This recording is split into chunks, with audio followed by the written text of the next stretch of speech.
اب میں آپ کو ایک حدیث سنانے چلا ہوں جس میں ایک عجیب نقشہ سامنے آتا ہے کہ یہ مہدی جب ظاہر ہوں گے تو کس طور سے ظاہر ہوں گے، ان کے ظہور کی کیفیت کیا ہوگی، کیف یظہر۔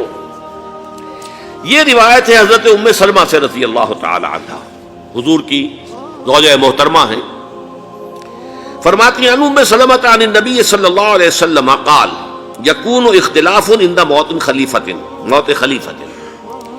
حضور نے فرمایا ایک خلیفہ کی موت پر اختلاف واقع ہو جائے گا، خانہ جنگی ہو جائے گی۔ فَيَخْرُجُ رَجُلٌ مِّنْ أَهْلِ الْمَدِينَةِ حَارِبًا إِلَىٰ مَكَّةَ، پھر مدینے کے لوگوں میں سے ایک شخص نکلے گا، بھاگے گا اور جا کر پناہ لے گا اور چھپ جائے گا مکے میں۔ فَيَأْتِيهِ نَاسٌ مِّنْ أَهْلِ مَكَّةِ، پھر اس کے پاس آئیں گے اہل مکہ، مکہ کے لوگ، فَيُخْرِجُونَهُ، اور اسے نکالیں گے، جہاں وہ چھپے ہوئے ہوں گے وہاں سے نکالیں گے۔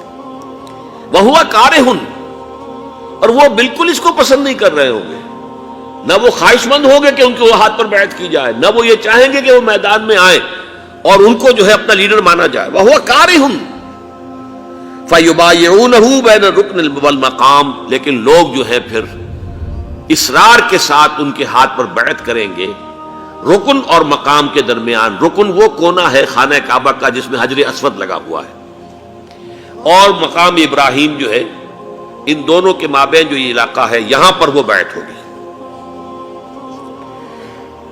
وَيُبْعَثُ إِلَيْهِ بَعْثٌ مِّنَ الشَّامِ، ان کے خلاف ایک لشکر بھیجا جائے گا شام سے۔ نہیں کہا جا سکتا کہ باسی حکومت اس وقت کی جو ہے اس کی طرف سے کوئی مسئلہ اس طرح کا اٹھ کھڑا ہو، اس لیے کہ ابھی تو بہرحال باسی حکومت وہاں ہے۔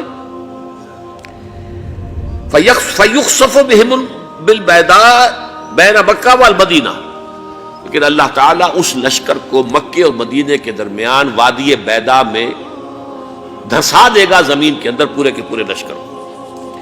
فَإِذَا رَأَى النَّاسُ ذَلِكَ، جب لوگ یہ دیکھیں گے کہ اتنی بڑی نشانی ظاہر ہو گئی، أَتَاهُ أَبْدَالُ الشَّامِ وَعَصَائِبٌ من العراق فَيُبَايِعُونَهُ، اب شام سے سارے کے سارے جو اولیاء اللہ ہیں وہ بھی آئیں گے، اور عراق سے جوق در جوق لوگ آئیں گے اور ان سے بیعت کریں گے۔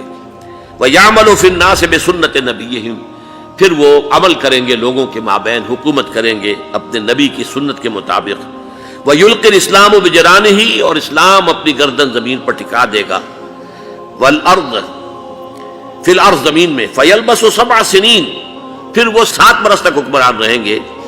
ثم یتوفا، پھر ان کا انتقال ہوگا۔ ویصلی علیہ المسلمون، اور مسلمان ان پر نماز پڑھیں گے۔ یہ جو میں نے آپ کے سامنے نقشہ کھینچا ہے، اس سے اب میں ایک نتیجہ نکالتا ہوں، اسے بھی میرا گمان کہیے، اختلاف بھی کر سکتے ہیں آپ، اگر اس کو وزنی سمجھے تو قبول بھی کر سکتے ہیں۔ وہ یہ ہے کہ میرے نزدیک ان کے ظہور کا وقت قریب ہے، اور اس کی تھوڑی سی بعد میں مجھے معلوم ہوا کہ جین ڈکسن غالباً نام ہے امریکن اس کا، جس نے یہ پیشن کوئی خبر دی تھی کہ 1962 میں عالم عرب میں ایک بچہ پیدا ہوا ہے کہ جو وہاں کا نقشہ بدل کر رکھ دے گا۔ یہ جین ڈکسن کی غالباً پیشن گوئی ہے۔ بہرحال مجھے اس کی پیشن گوئی سے کوئی دلچسپی نہیں ہے، میں تو جو احوال دیکھ رہا ہوں، یعنی اسرائیل کا قائم ہو جانا، اور اس کے بعد اب یروشلم کا مسلمانوں کے ہاتھوں سے نکل جانا، اور اب گویا کہ وہ الملحمۃ العظمیٰ جو ہے تلی کھڑی ہے، کسی بھی وقت جو ہے یہ جو ہے وہ لاوا پھٹ سکتا ہے، آتش فشاں پھٹ سکتا ہے۔